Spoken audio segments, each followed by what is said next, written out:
Baik, layar laptop Bapak bisa dilihat? Siap.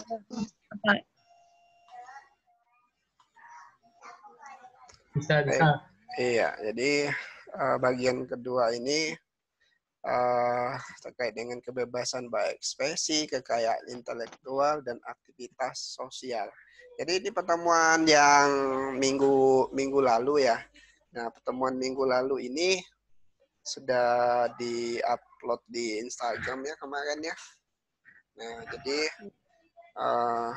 bahwa di dalam dunia digital kita bebas untuk berekspresi, menyampaikan pendapat, juga kita punya hak kekayaan intelektual, kemudian juga dalam dunia digital kita bisa sebagai aktivisme sosial atau aktivis kemanusiaan atau aktivis sosial dalam membantu program pemerintah atau terkait dengan suatu masalah atau ya satu kasus dan lain-lain, sebenarnya tidak masalah kita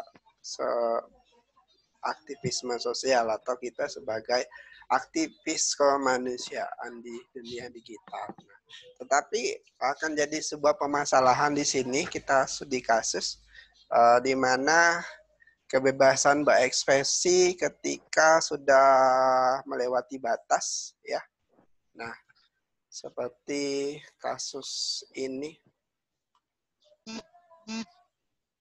bisa saja ini sebuah mana ya? Nah, dinonaktifkan sebagai dosen. Benarkah postingan Sucipto Purnomo menghina Jokowi? Nah, jadi akibat postingan di medsos dosen yang bernama Sucipto Purnomo itu dinonaktifkan dari kampusnya. Nah, ini sebenarnya hal yang sepele, ya kan?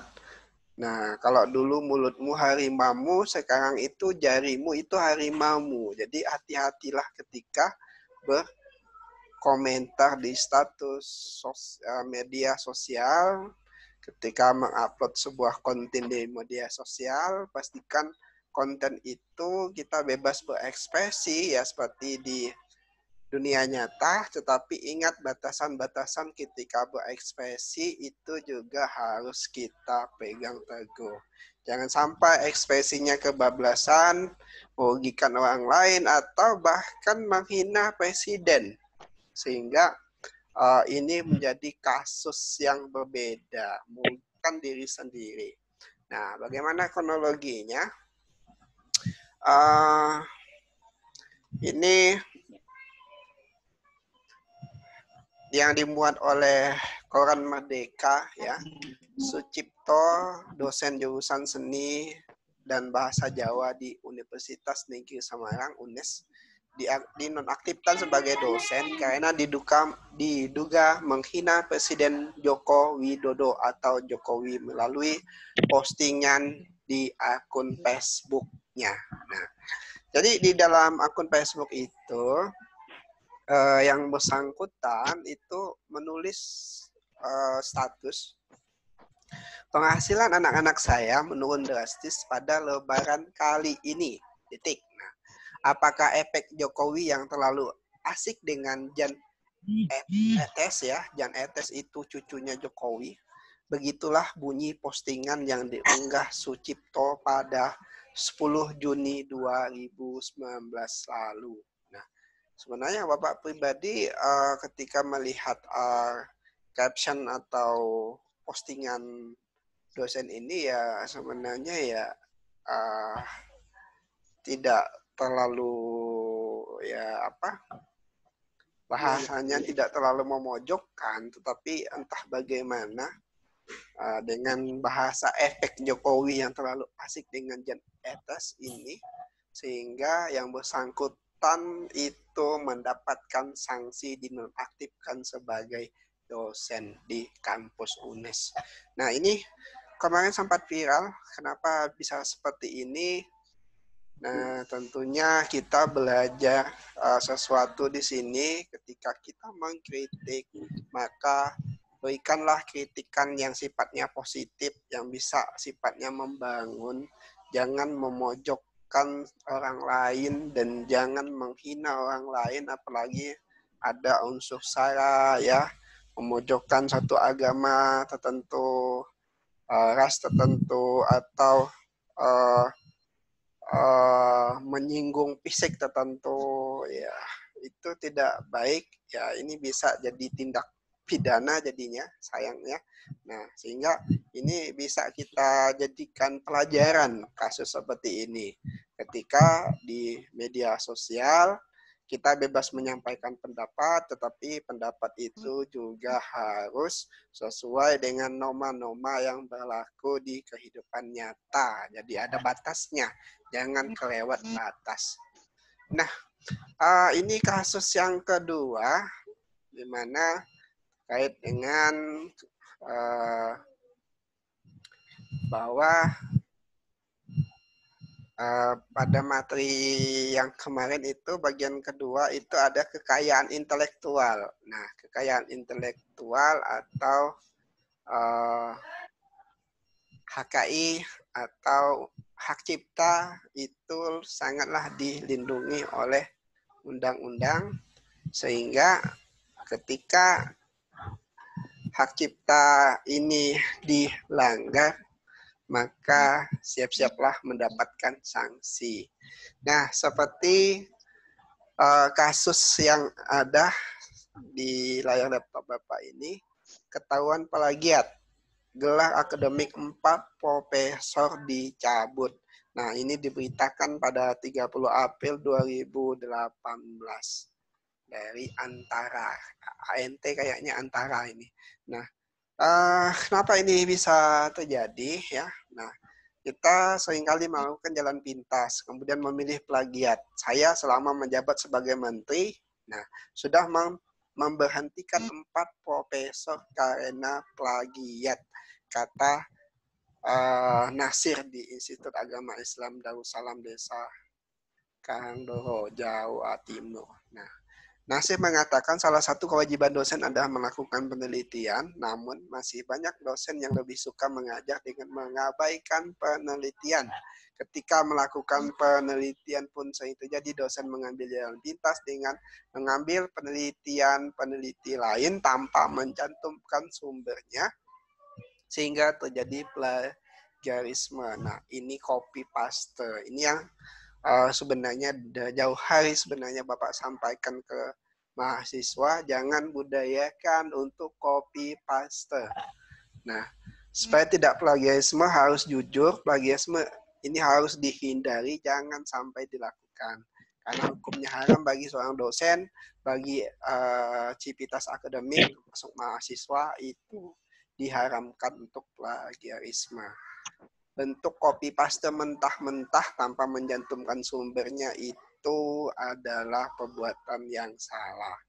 Dan seorang profesor pun gelar akademiknya bisa dicabut kalau ketahuan plagiat.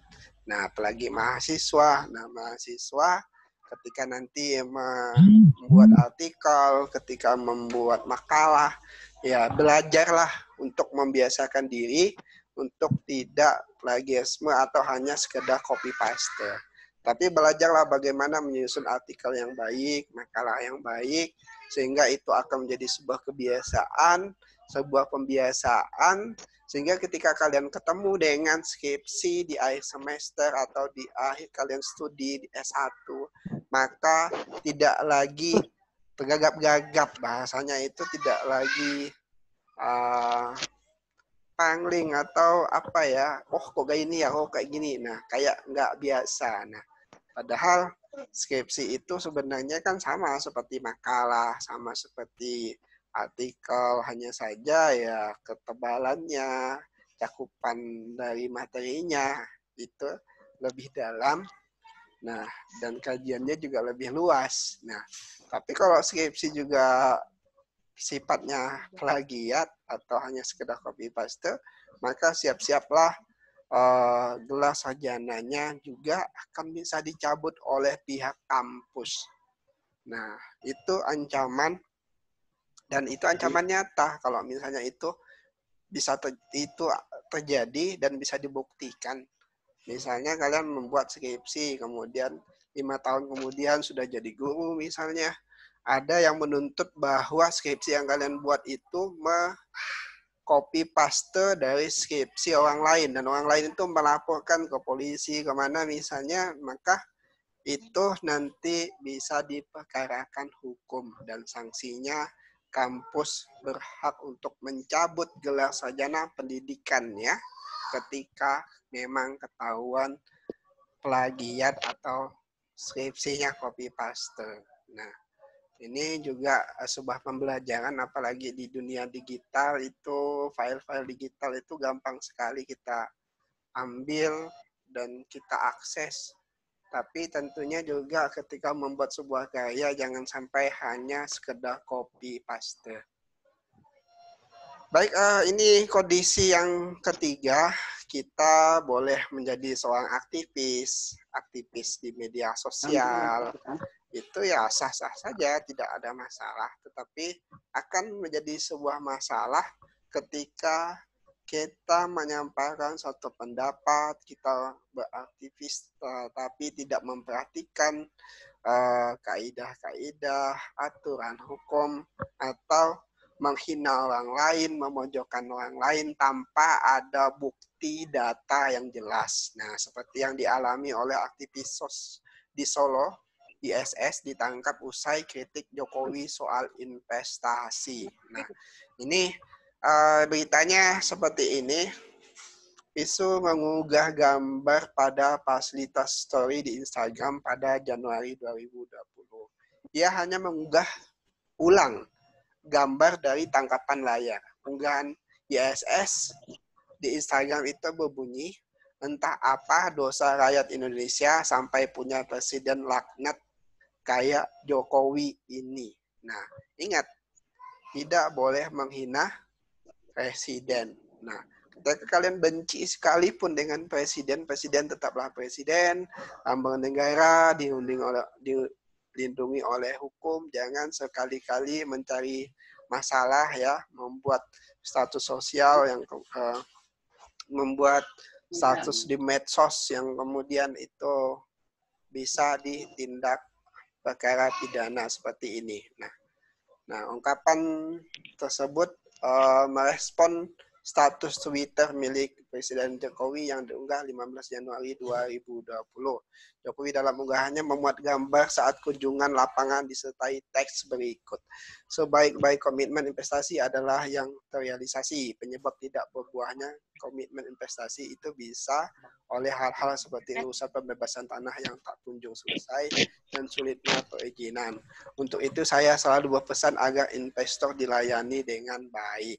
Nah, karena tidak terima dengan pernyataan dari Presiden Jokowi, maka yang ISS-nya ini membuat statusnya di Instagram dengan men-screenshot pernyataan Pak Jokowi, entah apa dosa rakyat Indonesia sampai punya presiden laknat kayak Jokowi ini. Nah, ini berbahaya sekali. Ini dipolisikan dan entah lanjutan kasusnya Bapak juga nggak mengikuti perkembangan karena sudah masuk kasus corona, jadi seolah-olah kasus-kasus yang lain, berita-berita yang lain itu ketenggelam semua oleh COVID-19. Nah, jadi ini contoh ya, contoh bagaimana aktivisme sosial tidak masalah, tetapi ada batasnya.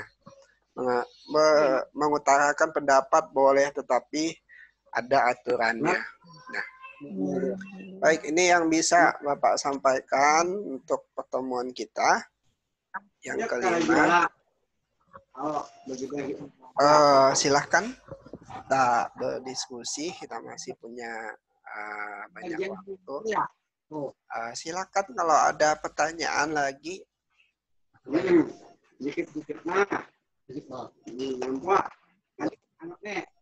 Banyak minum hati. Well, Helena.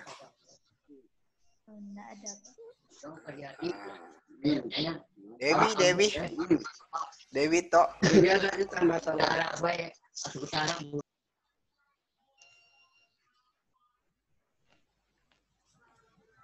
Charles mungkin Charles. kayak aku di mana gua itu dia. Silakan kalau ada pertanyaan.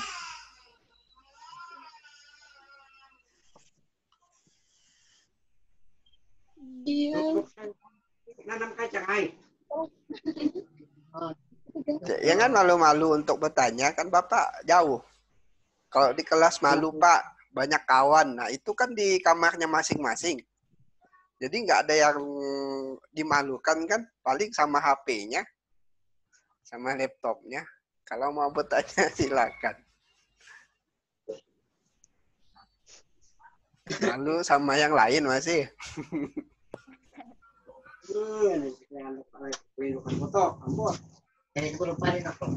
Baik, Uci, ada pertanyaan Uci? Yang jelas Pak. Jadi, udah mati lagi main. Lagi belum Jawa Timur. Orang Jawa. baik, kalau tidak ada pertanyaan, mau bergantian Bapak yang bertanya. Kira-kira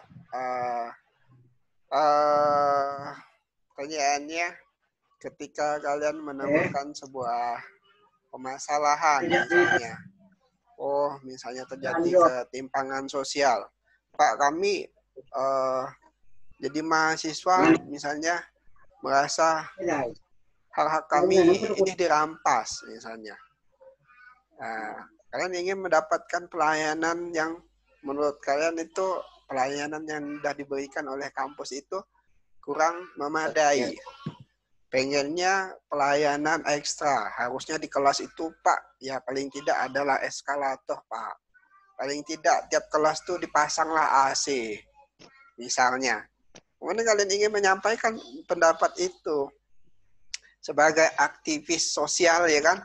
Kalian terpanggil untuk menyuarakan itu. Mewakili teman-temannya yang lain. Kira-kira apa yang bisa kalian sampaikan? Buatlah status di Facebook. Seperti apa redaksinya lah kira-kira ya, pengennya kalau di kelas tuh Pak, paling tidak ya naik ke lantai 4 tuh adalah eskalator Pak, paling tidak. Nah di kelas tuh dipasang lah Pak, paling tidak AC tiap-tiap kelas misalnya. Ini gimana kampusnya misalnya masih pakai tangga. Nah kalau misalnya kalian pengen menyuarakan seperti itu, kira-kira bahasanya bagaimana? Silakan.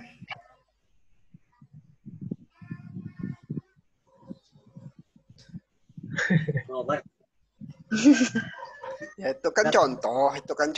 Setiap orang kan boleh saja menyampaikan pendapatnya. Kita masih ada 10 menit. Ya, masih ada 10 menit, silakan. Ya Pak, Ya, di sini ada yang mau saya suarakan Pak. Saya Ari. Iya. Ari. Saya ingin menyuarakan sesuatu. Nah, kita sekarang ini kan musim lockdown ya. Belajar masing-masing di rumah. Iya. Dosen belajar pakai online juga. Nah, terkadang ada juga dosennya yang menyuruh kita untuk belajar masing-masing di rumah sendiri tanpa pengawasan dari dosen tersebut. Gitu. Jadi dia minta materi kita Ibu sampaikan waktu kita masuk saja katanya. Jadi kami kan nggak tahu nih apa materi yang mau kami pelajari gitu Pak. Takutnya nanti tiba-tiba langsung meet, langsung UTS gitu Pak. Iya. Jadi apalah kira-kira saran Bapak untuk kami? Bukan kritikan sih Pak, pertanyaan saja. Ya, sekian. Ya, kan dalam belajar ini kita bicara tentang hak dan kewajiban juga. Nah, haknya mahasiswa ya untuk mendapatkan pengajaran, mendapatkan ilmu, ya kan? Nah, kewajibannya tentunya ya satu di antaranya ya harus membayar daftar ulang di kampus misalnya, karena kampus kan sudah ditentukan misalnya sampai 40 April untuk daftar ulangnya. Nah, kemudian mengingat kondisi yang saat ini tidak memungkinkan untuk tatap muka, dan kampus pun juga sudah memberikan surat edaran bahwa pembelajaran itu dilaksanakan secara daring atau lewat online, memanfaatkan berbagai media yang ada, dan itu juga sebuah edaran yang sudah resmi. Ya paling tidak dosen-dosennya ya juga harusnya menghiraukan himbauan itu.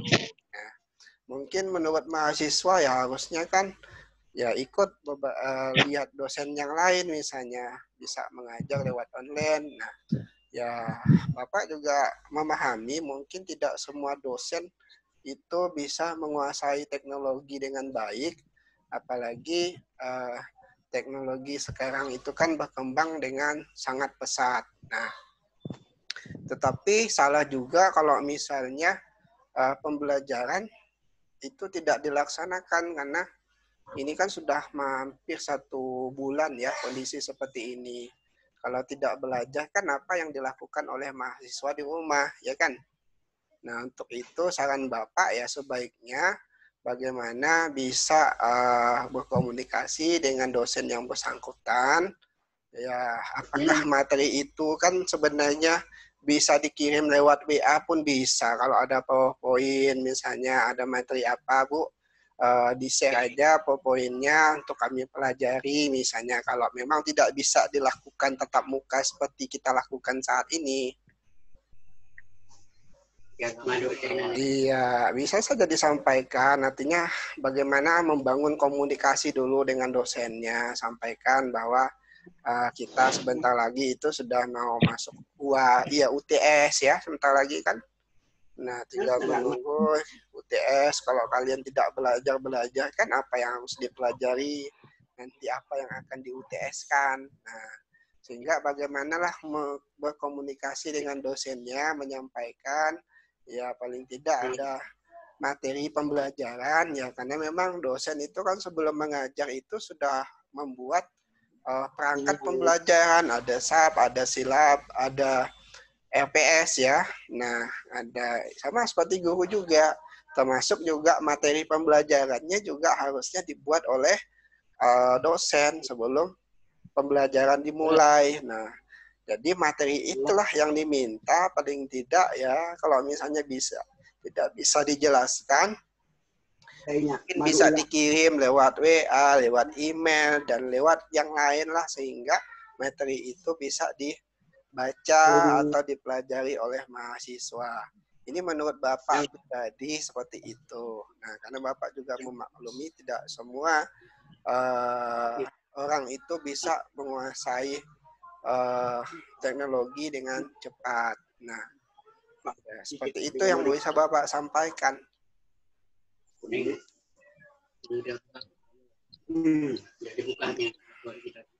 Silakan, masih ada 5 menit. Baik Pak, saya Mega. Ya, Mega. Nah, jadi begini Pak, saya kan banyak mendengarkan keluhan dari mahasiswa bahwa kan di semester 2 ini kan kami sudah bayar daftar ulang yaitu 4 juta lebih. Ya. Nah, sedangkan perkuliahan kan tidak dilakukan.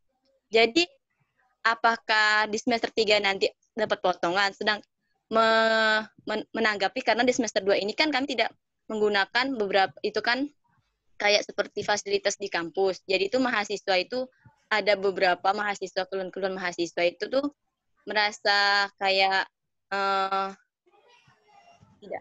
bukan tidak terima, cuman inginnya tuh kayak ada pertimbangan lagi gitu Pak. Kan dimaklumi juga di semester 2 ini kan kami tidak kuliah di kampus.